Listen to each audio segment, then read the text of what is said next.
Voici les clés d'un 4x4 hybride rechargeable. Vous avez peut-être deviné.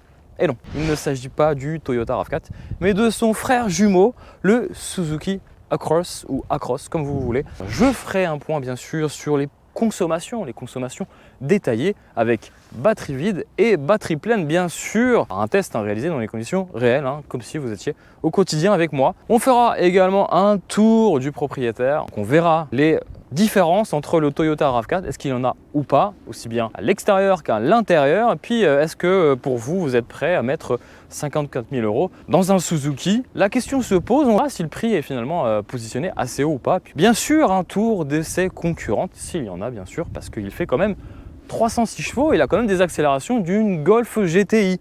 Allez, c'est parti. Allez, je me suis mis en mode sport. Batterie vide, normalement on n'a plus de batterie, mais attention, il réserve un petit lot de surprise, c'est qu'on a quand même un petit jus, on a toujours du jus en continu, ne serait-ce que par la régénération du freinage. On va accélérer bien sûr, 1, 2, 3, c'est parti.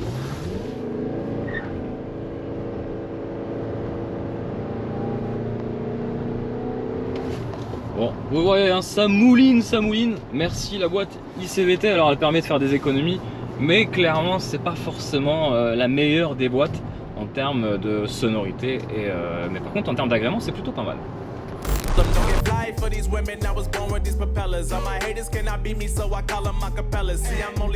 Bon, voici les clés. Les clés de ce Suzuki Acros. C'est à la fois le Suzuki le plus cher et le plus puissant. Le plus cher, pourquoi? Parce qu'il vaut 54 000 €, mais je vous rassure, vous n'avez aucune option à rajouter. Il a toute série, d'ailleurs il n'y a qu'une seule finition. Là ici il s'agit de la First Edition à 54 000 €, et oui.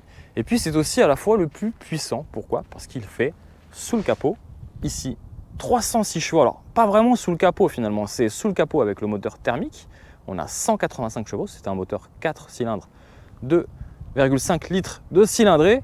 On a un moteur électrique sur l'essieu avant et un moteur électrique sur l'essieu arrière. Ça veut dire que c'est, et oui, un 4 roues motrices. Et puis vous avez la batterie qui est située juste là, qui fait 18,1 kWh. Et c'est plutôt pas mal déjà sur le papier. Alors on fait ensemble le tour bien sûr du propriétaire, mais avant ça, je voulais vous montrer quelque chose. Allez, suivez-moi. On va écouter la sonorité, pas la sonorité du moteur, pas la sonorité de l'alarme, mais la sonorité de ça. Non, ce n'est pas un scooter qui klaxonne, c'est bien ce Suzuki Acros. Bon, blague à part, c'est vrai que je vous encourage pas à utiliser le klaxon, mais bon, chacun son avis, je le trouve un petit peu léger par rapport au volume, il est quand même imposant. Regardez, un 4x4 de 4,64 m de long, d'accord, 1940 kg sur la balance, et on a un gros bébé qui ressemble à ça. Un Toyota RAV4 hybride rechargeable, et on a même des airs de Lexus sur l'arrière, regardez. Et là, franchement, il est plutôt pas mal, et là, avec ce soleil, on va dire que ces lignes tendues sont valorisées. Alors, on va faire ensemble le jeu des 7 différences. Je ne sais pas s'il y en a au moins 7. On va essayer de les comptabiliser ensemble. Alors, sur la partie arrière, je pense qu'il n'y a quasiment aucune différence. Sauf une peut-être, ou même 3. Il y a 3 différences. Vous me suivez? Allez, on y va. Il y a déjà ça. Ici, c'est Toyota à la base. Ici, bien sûr, le logo Toyota. Et ici, c'est plus Acros, mais c'est Toyota RAV4. Ils ont gardé la même typo, le même graphisme, le même logo pour la version hybride rechargeable. Bon, déjà, on a fait l'arrière et il y a 2 sorties d'échappement. Attention, et ce sont des vrais. Ok? De côté, je crois qu'il n'y a aucune différence. Alors, à noter, ces très belles jantes de 19 pouces. Franchement, elles sont super belles. J'adore un biton. Chaussée de pneus Yokohama en 235-55. Du plus bel effet, moi j'adore. Puis avec ces arches de roue, avec un plastique un peu laqué, brillant, ça lui donne un petit côté classe, un petit côté un peu statutaire qu'on aime bien. Et puis l'avant. L'avant change pas mal. Si je peux me permettre l'expression pas mal, parce qu'en fait il n'y a qu'une seule différence. Bon, il y en a 2. Il y en a 2. Il y en a au moins 2, il y en a 3 même, il y en a 3.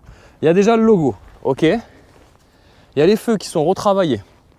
Là, les designers se sont lâchés, attention. Et puis, sur le Toyota RAV4, vous n'avez pas cette partie où la plaque d'immatriculation est intégrée dans la calandre. Ici, elle est intégrée. Je trouve que c'est plus joli. D'ailleurs, surprenant soit-il, mais je préfère le Suzuki plutôt que le Toyota. Bon, ça c'est une question de goût. Les goûts et les couleurs, vous savez. Hein. Bon, à vous de me dire un petit peu déjà ce que vous préférez entre le Toyota RAV4 ou le Suzuki E-Cross en termes de design. Bon, je pense qu'on a fini le tour du propriétaire extérieur. Vous avez vu, il est plutôt pas mal avec ses lignes tendues, assez cubiques, mais dans l'air du temps. Et honnêtement, il en impose sur la route. Personnellement, j'aime beaucoup le design. Voilà. Bon, on va passer au niveau des concurrentes. Au niveau des concurrentes, sur des SUV compacts, hybrides rechargeables, il faut savoir qu'il n'y en a pas beaucoup. D'accord? On va commencer par les françaises, Cocorico. On va commencer par Peugeot. Et oui, Peugeot nous sort le 3008. Ça fait longtemps qu'il existe, enfin, ça fait quand même quelques années. L'hybride rechargeable, 4 roues motrices bien sûr. On est sur un prix de 53 000, 54 000 euros, donc on est quasiment sur la même tranche de prix que ce Suzuki. Et lui, il a tous les équipements de série, enfin presque, on le verra juste après. Donc on a le Ford Kuga PHEV et pas FHEV. FHEV c'est encore un autre hybride que j'avais essayé d'ailleurs, il a cartonné sur la chaîne, à plus de 100 000 vues je crois. Mais le PHEV, c'est la version hybride. Et la version hybride chez Ford, eux, ils nous l'annoncent un peu moins cher que celui-ci, mais il n'est pas, je crois, 4 roues motrices. Les prix se positionnent chez Ford entre 37 000 et 44 000 euros. Voilà. Ensuite, on a le fameux DS7. Et oui, je l'ai mis dedans dans la catégorie, parce qu'il est quand même hybride, mais il n'y en a pas beaucoup, donc j'ai mis le DS7. Le DS7 e-Tense 4 roues motrices, lui est affiché à 57 000 euros, mais là, on n'est pas sur les mêmes finitions. Mais je voulais les mettre quand même dans la liste, donc n'hésitez pas à réagir ce que vous en pensez. Ensuite, on a le BMW X3. Oui, j'ai mis un BMW. Oui, j'ai mis le X3 hybride parce que pour moi, il fait partie de la catégorie. Mais par contre, le billet est autour de 60 000 euros. Il y a aussi le Q5 hybride. Et là, pareil, on s'envole en termes de tarification. On a l'Opel Grandland. Je ne sais pas si je le dis. Grandland X hybride 4. Pareil, à peu près 54 000 euros. Donc on s'aperçoit que finalement le Suzuki il est cher au premier abord, mais quand on fait un peu le tour des concurrentes, il n'est pas si cher que ça. Enfin, il est pas si cher. Il est dans la moyenne de tous en fait. Il n'est pas moins cher, il n'est pas plus cher. Et enfin, on a le Citroën C5 Aircross hybride, donc seulement 2 roues motrices. Lui est affiché à 44 000 euros, donc 10 000 euros de moins. Parmi tous ces concurrents, cette liste, n'hésitez pas à la compléter en commentaire. D'ailleurs, je vous invite aussi à regarder la description de cette vidéo parce que je donne absolument tout, c'est-à-dire tous les équipements de série et toutes les options, bon, il n'y en a pas. De ce Suzuki E-Cross, donc n'hésitez pas à checker la description et surtout n'hésitez pas à me donner votre avis sur toute cette liste de concurrents. En commentaire, vous me dites un petit peu si vous êtes OK avec cette liste et puis s'il faut la compléter, vous la complétez. Voilà. Bon, avant de faire le tour de l'intérieur, je voulais vous montrer quelque chose d'assez intéressant. Ou pas. Si vous achetez ce genre de véhicule, c'est que vous aimez les volumes, vous aimez le coffre, vous aimez avoir de l'espace à l'arrière. Hop, s'il vous plaît. Ouverture du haillon électrique, s'il vous plaît, compris de série. Allez, on va voir ensemble un petit peu le volume de coffre. Volume de coffre, il culmine à 490 litres. C'est plutôt pas mal, c'est dans la moyenne de la catégorie. Et en plus de ça, le coffre n'est pas pénalisé, si vous voulez, par la position de la batterie, parce que la batterie, je vous rappelle, est juste là, ici, sous le plancher à partir de là. À partir de là, vous avez la batterie de 18,1 kWh.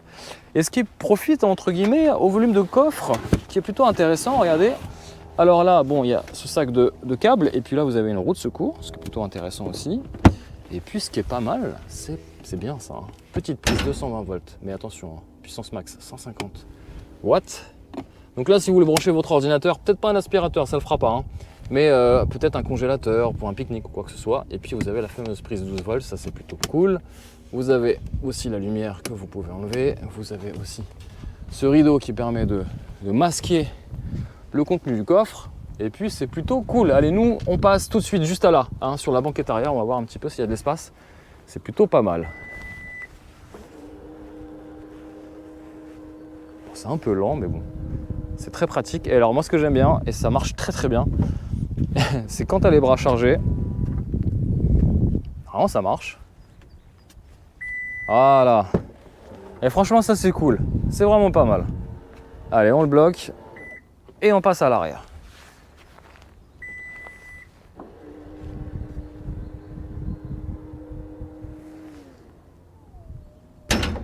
Voilà.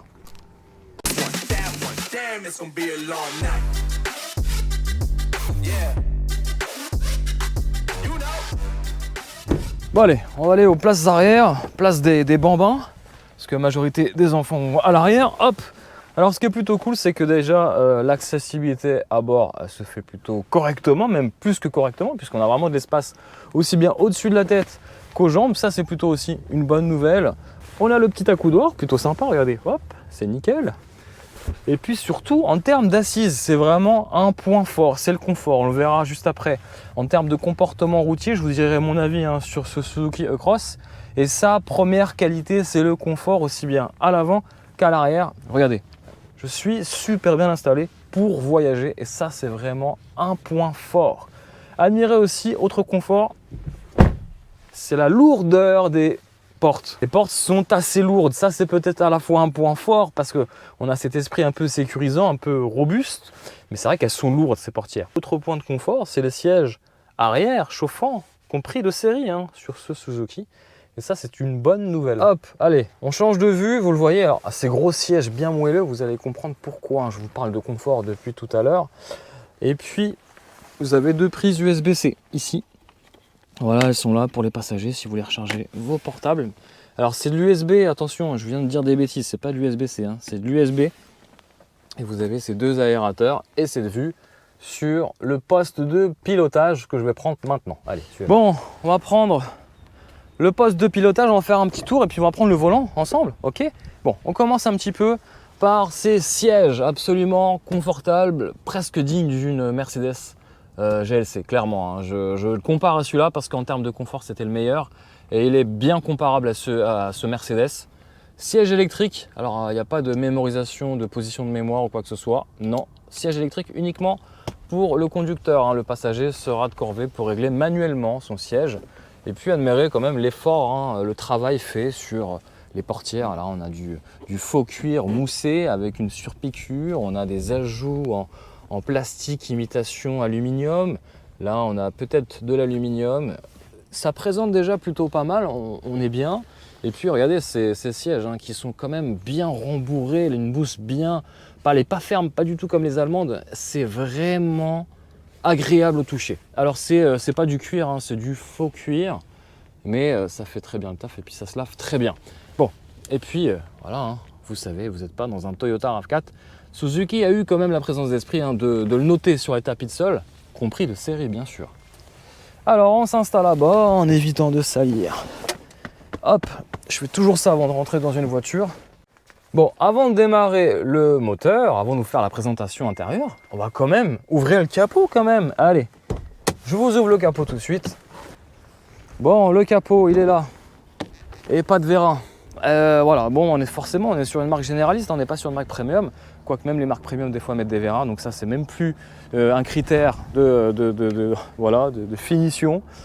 Moteur 4 cylindres 2,5 litres qui développe lui 185 chevaux, moteur thermique uniquement, puisque je vous le précisais tout à l'heure en début de vidéo. On a un moteur électrique sur l'essieu avant et un moteur électrique aussi sur l'essieu arrière. Le tout développe bien sûr la bagatelle de 306 chevaux et on est sur à peu près 220 Nm de couple. Alors là, j'ai pas trop compris leur calcul parce que normalement quand tu as deux moteurs électriques, une batterie de 18,1 kWh et un moteur de 185 chevaux, au cumul tu as beaucoup plus de couple. Donc pour moi, je n'ai pas tous les chiffres, mais en tout cas, je peux vous garantir qu'en termes d'accélération, ça pousse quand même assez fort, presque autant qu'une Golf 8 GTI, puisque le 0 à 100 est atteint en seulement 6 secondes, plutôt pas mal. Bon, vitesse max, attention, on va revenir à la réalité, il s'agit juste d'un SUV hybride rechargeable et non pas d'une voiture sportive.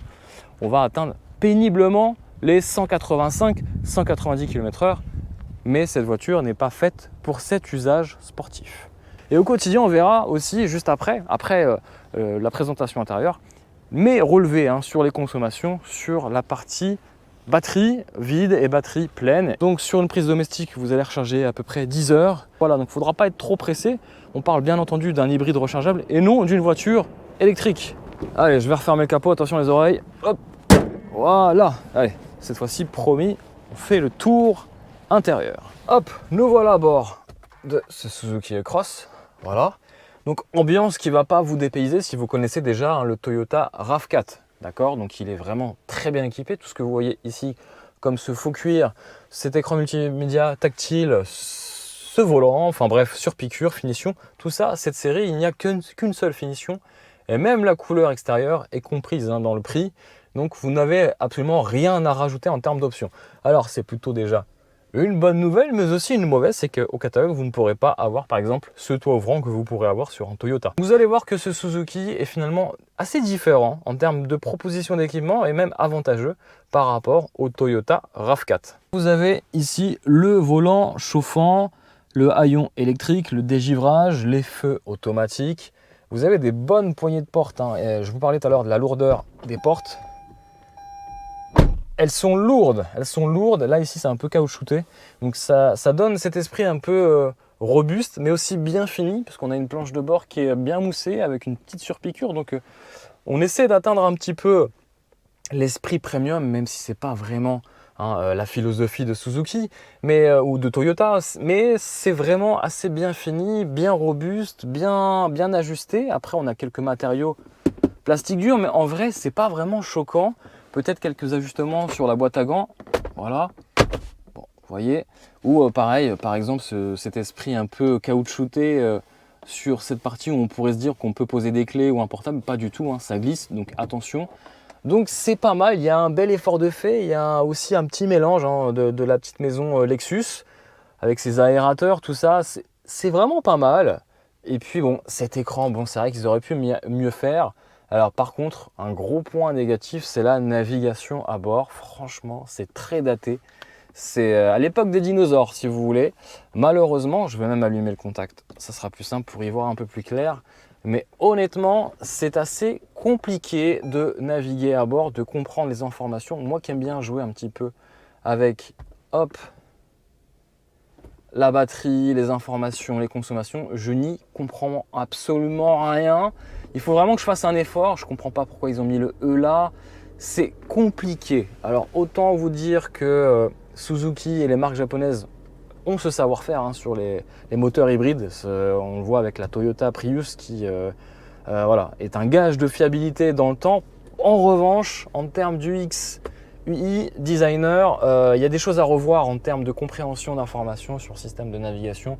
Idem pareil sur le combiné d'instrumentation. Alors tout ce qui est aiguille analogique, ça va, je comprends, il n'y a pas de souci. Mais ici, bon, admirez aussi une belle consommation, 6,6 litres au 100, ça c'est une consommation où je n'ai plus de batterie, clairement. Et puis voilà, après c'est complètement, enfin, ouais, c'est compliqué quand même de lire tout ça. Alors là, c'est des aides à la conduite, il y en a plein, vous allez voir, c'est plutôt cool. On a l'alerte angle mort, on a la conduite pas semi-autonome, mais avec le maintien de voie. Ça, c'est plutôt pas mal aussi d'avoir ça dans un Suzuki. On a un écran tactile, c'est cool. On a une boîte ICVT, je vous en parlerai sur comportement routier. C'est bien et pas bien, je vous dirai pourquoi. On a les sièges chauffants ici, ça c'est cool, c'est pas mal. On a une prise 12 volts. On a une prise USB ici, hop. On a 3 modes de conduite, le mode éco, le mode sport qui ne sert strictement à rien pour ce type de voiture et le mode normal si vous rappuyez ici. Et on a même un 4e mode de conduite avec le mode trail, c'est-à-dire que si vous voulez faire un peu de 4x4, c'est plutôt cool. Vous avez un vrai 4 roues motrices entre guillemets, vous avez un moteur à l'arrière, je vous rappelle. Donc ça permet d'avoir 4 roues motrices, donc ça c'est plutôt une bonne chose. Et puis je vous rappelle aussi, on le verra encore ensemble dans le comportement routier, mais ces sièges sont vraiment de très bonne qualité, d'un confort inégalable. Après, il y a des petites choses qui fâchent. Il y a des petites choses qui fâchent comme, regardez, c'est un petit point de détail, mais regardez, je veux me maquiller, je veux mettre du rouge à lèvres. Bon, cool, j'ai une petite lumière avec un miroir de courtoisie. Et écoutez le bruit. Et je le flanque pas. C'est des petits détails. C'est rien, c'est pas embêtant au quotidien, mais c'est des petits détails qui font que ils auraient pu avoir un petit ralentisseur sur ça. Bon, écoutez. Voilà, c'est des petits détails, mais honnêtement, c'est plutôt une bonne présentation, mis à part l'infodivertissement. Alors si vous voulez, en termes d'équipement de série, il a tout. Il a l'aide à la correction de trajectoire, l'aide de franchissement, il a l'allumage des feux automatiques, il a la caméra de recul. Alors attendez, regardez la caméra de recul. Bon, c'est pas super quali, regardez l'écriture, vérifiez les environs par sécurité. Bon, et puis quand vous voulez vraiment frotter ou serrer la voiture qui est derrière, le système est un peu trop intrusif sur le freinage, donc du coup vous avez un gros coup de frein au dernier moment. C'est un peu embêtant. Bon, on a le dispositif de démarrage sans clé et aussi l'ouverture de coffre à ion électrique, ça c'est pareil, c'est de série. On a les rétroviseurs électriques et dégivrants aussi, ça c'est de série. On a le système d'urgence automatique, le e-call. On va pas le faire tout de suite, mais voilà, si j'appuie sur ce bouton-là, je suis censé avoir les secours qui arrivent avec une géolocalisation de mon véhicule. Tapis de sol, il y en a 4. Pareil, cette série. Regardez, j'ai tout ça, hein, donc je suis en train de vous lister un petit peu la liste. Les volants et sièges chauffants, et même à l'arrière, ça, cette série. On a l'aide au démarrage en côte, ça, cette série. Alerte de trafic, cette série. Air conditionné avec contrôle intelligent S-Flow. Je ne sais pas ce que c'est, mais cette série. Et capteur d'angle mort, cette série. L'écran, conducteur multimédia, 7 pouces. Peinture métallisée, cette série. Rétroviseur électrique. Intérieur électrochromique, cette série. Sellerie avec surpiqûre rouge, cette série. Système Android Auto et Apple CarPlay aussi. C'est dedans, hein, cette série. Volant en cuir ajustable, cette série. Bref, vous avez compris, c'est plutôt pas mal. À part la lecture des panneaux qui franchement laisse à désirer. Hein. Je suis sur autoroute et il me dit que je dois rouler à 50 km/h. Donc même dans les vidéos, vous verrez, c'est pas les bonnes réglementations de vitesse. Voilà. Je pense que je vous ai vraiment tout dit hein, à l'intérieur de ce Suzuki e-Cross. Il est vraiment pas mal. Et puis on va passer tout de suite au comportement routier. Je vais enlever mon bonnet et on y va. Ah, on me précise dans l'oreillette, oui, quelques points négatifs si vous voulez, vous hésitez avec un Toyota RAV4. Sur les options, voilà, si vous voulez tout simplement, et je vous le disais tout à l'heure, rajouter un toit ouvrant, ça ne sera pas possible chez Suzuki. Si vous voulez le système de caméra 360 degrés, ça ne sera pas possible chez Suzuki. Si vous voulez l'affichage tête haute, bon, moi j'aime pas, mais certains l'aiment, vous pouvez pas chez Suzuki. C'est comme ça en fait que Toyota va cultiver cette différence avec ce partenariat finalement avec ce Suzuki e-Cross. Enfin, si vous voulez aussi un système audio JBL, ça ne sera pas possible chez Suzuki. Non plus pour la navigation embarquée, il n'y en a pas. Hein. Suzuki fait confiance à votre smartphone en vous connectant sur Android Auto ou Apple CarPlay. Bon, avant de prendre le volant, j'aime bien vous faire un peu attendre, patienter, parce que je vais vraiment parler au volant de ce Suzuki e-Cross et vous dire tout simplement la vérité. Que vaut-il au quotidien? Tout simplement, il est malin en fait ce Suzuki e-Cross, comme le Toyota RAV4. Pourquoi? Parce qu'aujourd'hui, en 2022, vous avez le malus au poids. Et même pour les hybrides, ça concerne les hybrides seulement qui font moins 50 km aux normes WLTP en électrique, celui-ci fait à peu près 75 km en électrique, en full électrique, malgré le poids, 1940 kg, donc c'est plutôt une belle performance, merci les grosses batteries.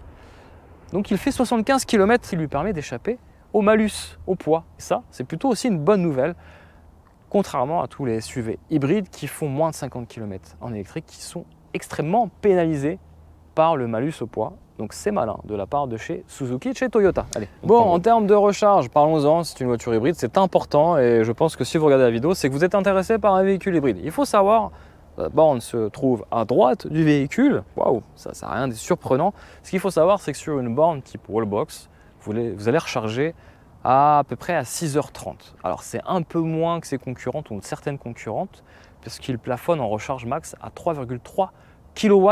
Donc c'est pas beaucoup, c'est un peu aussi le point négatif, c'est qu'il va prendre son temps pour le recharger, encore plus sur une prise domestique, puisqu'il faudra attendre à peu près 10 heures. Mais bon, il suffit de la recharger à peu près tous les soirs dès que vous rentrez au garage, et c'est bon. Alors tout ça pour avoir une autonomie en électrique qui va culminer à 75 km, vérifiable en conditions réelles. Au quotidien, j'étais à peu près à 70.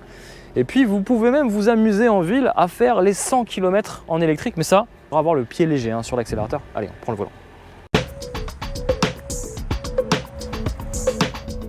Bon, on va commencer par cette vidéo, par justement l'autonomie totale. Une batterie qui fait 18,1 kW et en tout électrique, on pourra atteindre facilement les 77, 78, voire même presque 100 km si vous faites que de la ville. Et ça, c'est plutôt une bonne nouvelle pour un SUV compact familial hybride. Bon, ça méritait une petite vidéo. Je suis très content, j'ai trouvé une borne de recharge gratuite dans un parking d'un centre commercial à plaisir. Ça fait plaisir, bien sûr. Ça charge. Donc là, je vais pouvoir recharger. Bon, la petite surprise, c'est que je vais voir combien je vais recharger en combien de temps. Combien de kilowatts en combien de temps. Allez, on voit ça tout de suite. Alors, donc, temps de charge complet, 10 heures. Bon, allez, on a le temps de faire les courses, même de dormir dans le souterrain. Ce que je vous propose, plutôt que d'attendre 10 heures en vidéo avec moi, c'est que hop, je vais cutter la vidéo et puis on se retrouve plus tard et on verra un petit peu le bilan de cette charge. A few moments later. Bon, il est l'heure, ça fait 1 heure que je recharge. Hop, on va voir ensemble l'heure de vérité. Alors, j'ai aucune connaissance sur la puissance de la borne, mais j'imagine que c'est au moins du 3 kg, voire plus. Alors, bon, 1 heure d'attente pour avoir chargé 8 km. Bon, ce qui va être plutôt pas mal puisque ces 8 km en total électrique vont plutôt m'aider sur les phases de relance et donc m'aider finalement à consommer un peu moins d'énergie sur la partie carburant. Là actuellement je suis à 6,6 litres au 100 depuis à peu près 20 km sans batterie, donc ça va être utile pour mes prochains kilomètres. Alors la petite astuce, pourquoi en ville on ferait plus de kilomètres qu'en route de campagne, tout simplement, c'est qu'on a plusieurs phases de freinage et donc plusieurs phases de régénération d'énergie, comme le montre ce schéma. Et donc là, à chaque feu rouge, je vais freiner, donc recharger la batterie. Chaque descente, je vais recharger les batteries. Et à chaque feu vert, je vais décharger la batterie, malheureusement. Mais c'est comme ça, c'est à ce petit jeu de je décharge, je recharge que je vais pouvoir atteindre, on va dire, pas facilement, mais en jouant le jeu de l'éco-conduite, les 100 km en tout total électrique. Et ça, c'est plutôt une bonne nouvelle. Donc, vous avez beau avoir 306 chevaux sous le capot, vous avez beau avoir des accélérations de Golf GTI, ce véhicule se conduit comme une voiture électrique. Il faudra être raisonnable et raisonné avec la pédale d'accélérateur, parce que vous avez 306 chevaux, mais ça, c'est vraiment utile que pour dépasser. Si vous commencez à vous amuser à faire des accélérations 0 à 100, vous avez plus de batterie, vous avez plus du tout justement tous les avantages de ce SUV compact, familial, hybride. Voilà. Allez, hop, je recharge. Hop, plutôt sympa. J'adore. Hein. Tout ce qui est électrique et hybride, c'est vraiment zen en termes de conduite. Regardez, depuis tout à l'heure que je vous parle, j'ai perdu juste 3 km alors que j'ai fait 5 km. Bah voilà, encore une fois, c'est parce que j'ai rechargé. J'accélère tout doucement. Regardez. Là, j'utilise la batterie 18,1 kW et puis j'utilise le moteur électrique et thermique à l'avant. Là, je décélère, je recharge les batteries. Voilà, je ne vais pas rentrer dans le détail des comment ça recharge ou quoi que ce soit. Ce qu'il faut comprendre, c'est que c'est une voiture hybride. Ce qu'il faut comprendre, c'est qu'à chaque phase de décélération, de freinage, les batteries se rechargent. À chaque accélération, c'est les batteries et le moteur électrique qui essaient d'intervenir au maximum tant qu'il y a du jus. Alors ce qui est vraiment super intéressant à travers ce Suzuki Cross comme le Toyota RAV4, hein, la comparaison est la même pour les deux, c'est la transition entre le monde électrique et le monde thermique. C'est super bien fait. Et là je suis en électrique et là j'ai le thermique qui reprend derrière, on n'entend rien, c'est strictement transparent et ça franchement bah bravo les japonaises. Donc un vrai savoir-faire sur la motorisation hybride, contrairement par exemple aux allemandes ou aux françaises où on sent clairement quand le moteur thermique est là, c'est pas très agréable. Et là en termes d'agrément de conduite, c'est vraiment top.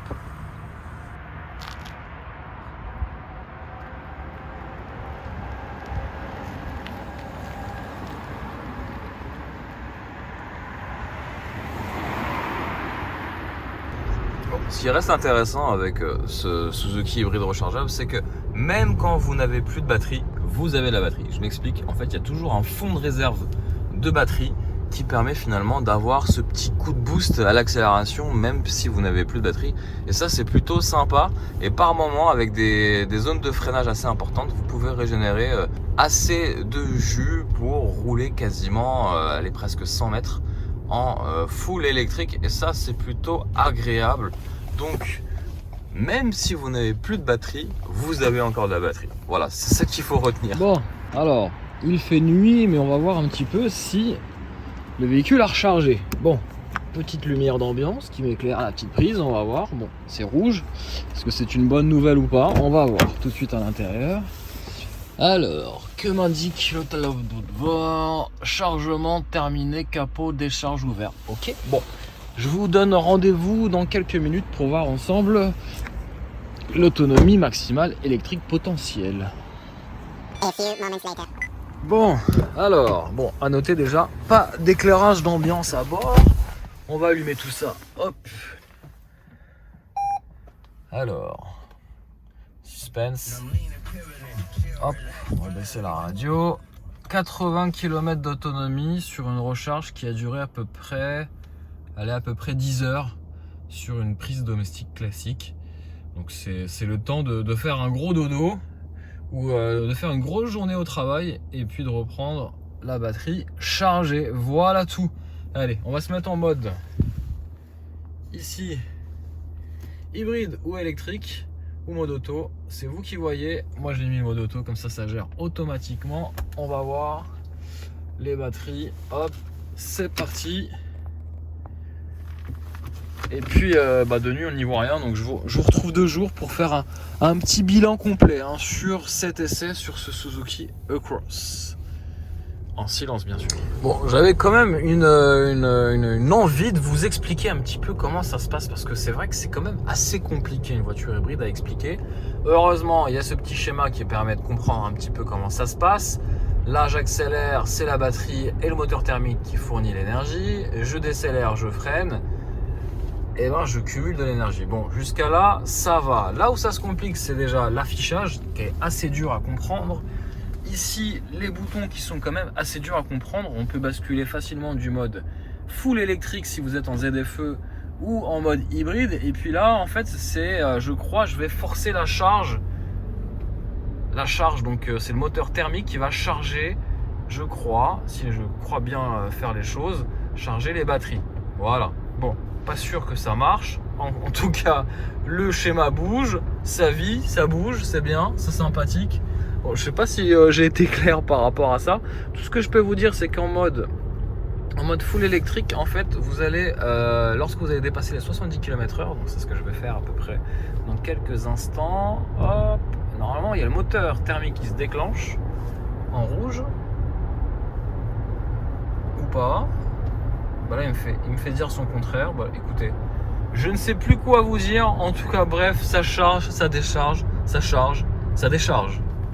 Alors oui, c'est vrai, quand vous avez une voiture électrique ou hybride, on va tout de suite éteindre la climatisation, baisser un peu le chauffage, faire en gros quelques économies d'énergie pour préserver la durée de la batterie. Et oui, c'est ça le nouvel.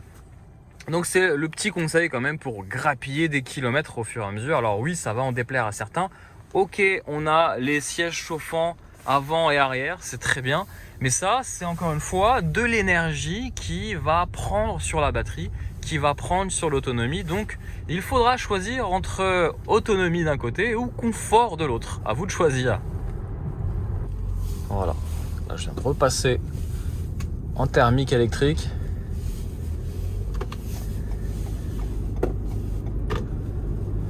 Et là, c'est vraiment bien quand même. On le voit ici.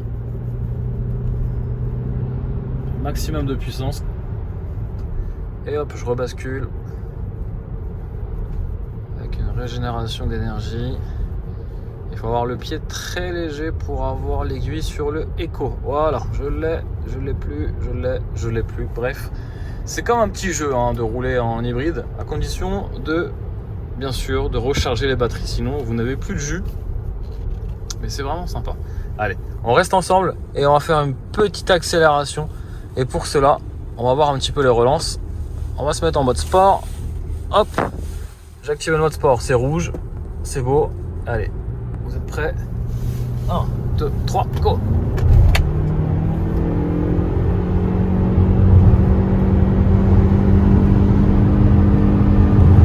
Bon, je reviens sur le petit point consommation en hybride, batterie chargée.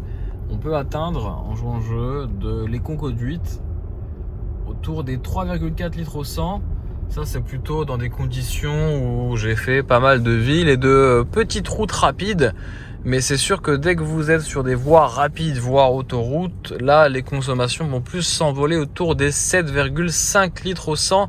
Puisque là, la batterie ne va jouer qu'un rôle très mineur finalement pour aider les petites relances. Donc ça se joue vraiment sur des conduites en ville. Hein. Quand vous avez une hybride, l'autoroute, oubliez clairement, ça ne sert strictement à rien d'avoir une batterie ou de rouler en électrique sur autoroute. Voilà tout. Allez, fin des points consommation. En termes d'ergonomie, c'est vrai que bon, l'instrumentation de bord digitale, enfin semi-digitale, puisqu'on a un petit écran intégré entre deux contours analogiques. Donc ici vous allez voir la jauge de charge et de décharge, et à droite on va voir qu'il y a l'état de la batterie à 100% et l'état du réservoir où pareil je suis full réservoir 55 litres, et là vous allez voir que bon, j'ai un petit score de 89 sur 100, ce qui est plutôt pas mal hein. Et puis regardez un petit peu l'affichage, bon, c'est un petit peu c'est dans l'air hein, de chez Suzuki. Je suis pas vraiment fan. C'est assez simple quand même d'utilisation, mais c'est vrai que les graphiques, bon, à admirer, c'est pas non plus la panacée, hein. Mais j'adore. Alors par contre c'est vrai que ça prend un peu de roulis hein, déjà à basse vitesse. Un petit bébé fait quand même 1940 kg. Donc ça se ressent quand même à son volant. On a une direction assez consistante et qui manque légèrement d'informations, peu communicative. Mais c'est pas ce qu'on lui demande, c'est pas une voiture sportive malgré le fait qu'elle ait une grosse puissance. On est quasiment sur une puissance d'une Audi S4. Mais ce qu'on lui demande, nous, c'est le confort à bord. Et honnêtement, bon, c'est pas du cuir, c'est des sièges synthétiques, cuir vegan pour ceux qui voudraient marketer un peu le truc. Mais c'est vrai que qu'est-ce que c'est confortable, silencieux. On a envie de faire la route avec, en vrai. Hein. C'est très agréable, j'adore. Vraiment très efficace et très honnête chez Suzuki au niveau des chiffres. On n'annonce pas des kilomètres pour rien, ce sont des vrais. Ça c'est cool.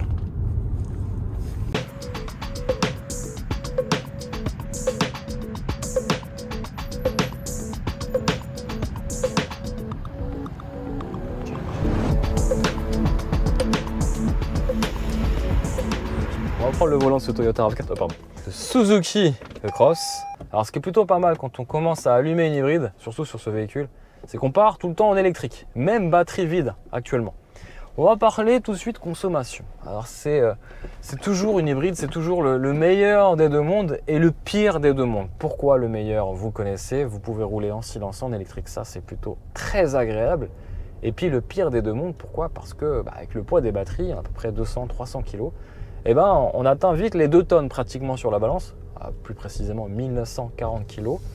Et c'est vrai que lorsque la batterie est vide, on se traîne ce gros poids et ce qui peut nuire aux consommations. Et là, pas vraiment. On est plutôt sur des consommations presque d'un diesel. Et je pèse mes mots puisque, souvenez-vous, j'ai essayé récemment le Mercedes GLB qui fait pratiquement le même gabarit, lui à 7 places, mais pratiquement la même longueur et un peu moins en poids puisque le GLB en version diesel faisait à peu près 1700 kg. Consommation mixte au quotidien, batterie vide, donc j'ai eu l'occasion de charger la batterie, je l'ai épuisé jusqu'au max. Sur à peu près plus de 1000 km, je suis à 6,5 litres au 100. Et ça c'est plutôt pas mal quand mes confrères d'autres médias ont été un peu plus gourmands sur l'accélérateur. Moi j'ai eu une conduite très économique mais en respectant les limitations de vitesse. Eux étaient à 7 litres, moi j'étais à 6,5 litres au 100, donc c'est plutôt pas mal. Et en termes d'autonomie max, je peux presque atteindre les 750 km. Ça, c'est plutôt aussi une bonne nouvelle et une belle surprise. Je ne m'attendais pas vraiment à avoir ce genre de consommation. Donc ça, pour consommation, c'est cool. Et puis je vous le disais tout à l'heure, en full électrique, on peut consommer à peu près 24-23 kWh, ce qui est plutôt assez énergivore. Oui, j'ai essayé des voitures électriques où, comme le Porsche Taycan, j'étais à 21 kWh. Donc, bon, c'est vrai qu'en consommation électrique, il est un peu gourmand. Voilà.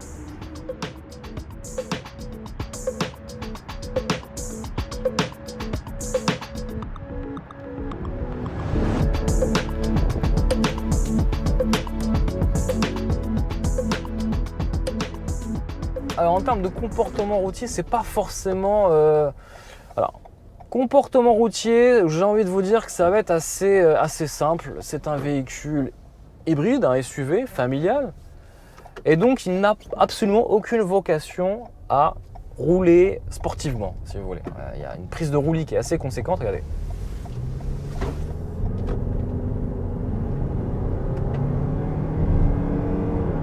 Et une sonorité du moteur qui n'est pas forcément des plus flatteuses. Donc, on va se calmer mollo sur l'accélération. Les accélérations, on va se les réserver pour des voitures sportives. Ici, pas du tout. On va rouler tranquille avec tout le couple du moteur électrique.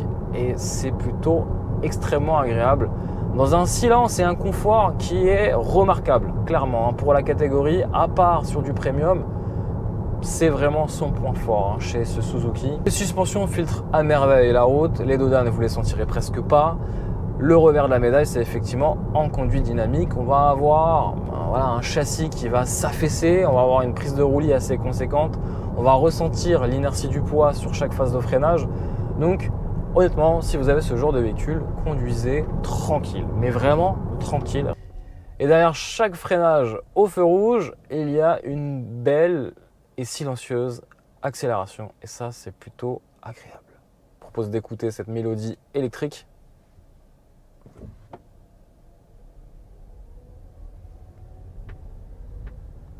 Et là, j'entends à côté le moteur diesel. C'est pas moi. Donc ça, c'est vraiment cool. Ça, si vous cherchez le silence et le confort, honnêtement, vous ne serez pas déçus.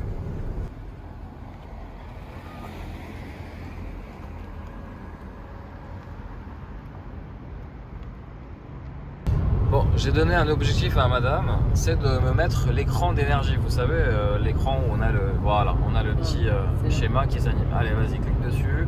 Donc tout ça pour vous dire, bon, c'est un peu lent en termes de réactivité, en termes d'ergonomie, ça se discute. Tout ça pour vous dire, un nouveau point consommation, ça sera le dernier, à 130 km/h pour les gros rollers, ceux qui veulent faire de la route ou de l'autoroute plutôt. À 130 km/h, c'est quand même préférable d'être sur autoroute. Point consommation, forcément j'ai vidé les batteries et forcément les consommations s'envolent. Alors elles s'envolent finalement assez raisonnablement, puisque là je suis à 6,7 litres au 100, batterie vide malheureusement. Donc je trouve clairement que les consommations sont plutôt dans la bonne moyenne. Je m'attendais vraiment à des consommations beaucoup plus hautes, style 9 litres au 100 voire 10 litres, puisqu'on a quand même 2 tonnes à traîner sur l'autoroute avec une prise de vent qui est assez conséquente.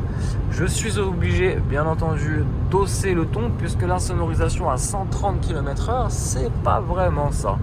Pareil, petit truc, j'active le clignotant, je n'entends rien, mais vraiment rien. Donc voilà, vous êtes prévenu, à 130 km/h, il faudra faire quelques concessions. Alors un petit point qui me fâche, moi, c'est plutôt la nuit. J'aime avoir tout sous la main et comprendre tout de suite. Donc c'est vrai que bon, déjà avec le système d'infodivertissement, c'est pas simple de tout comprendre.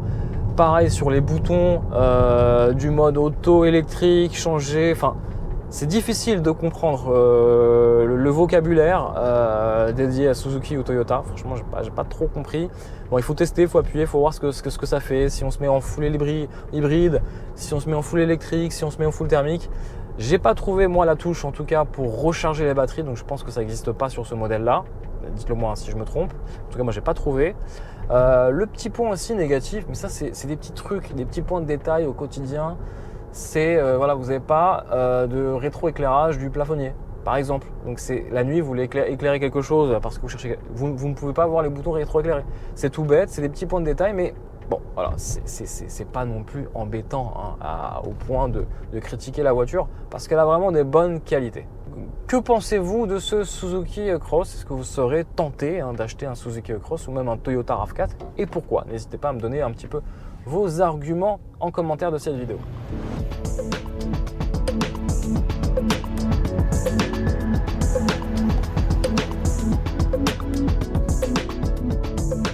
Voilà les amis, sous ce beau soleil, il est temps de se quitter, de vous laisser. J'espère que vous avez apprécié sincèrement hein, l'essai de ce Suzuki Cross. Ça change des Allemands, ça change de mes essais premium et c'était un vrai challenge pour moi de vous présenter ce Suzuki parce qu'il a vraiment de bonnes qualités malgré le fait qu'il soit assez cher, mais vous avez pu comprendre que la concurrence ne fait pas forcément mieux. Donc ça c'est plutôt aussi une bonne nouvelle pour ce japonais. Si vous avez apprécié l'essai, bien sûr, n'hésitez pas à mettre beaucoup de force, bien sûr le petit pouce. Donc ça fera plaisir hein, si vous mettez ce joli pouce et puis surtout n'hésitez pas à débattre en commentaire ce que vous pensez de cet Across. Si vous avez des meilleurs choix plutôt que ce Suzuki ou si tout simplement vous préférez le Toyota RAV4, n'hésitez pas surtout à me le dire en commentaire. Et moi je vous dis à très vite pour de nombreuses vidéos sur la chaîne Vlogcar Passion. À très vite, ciao ciao.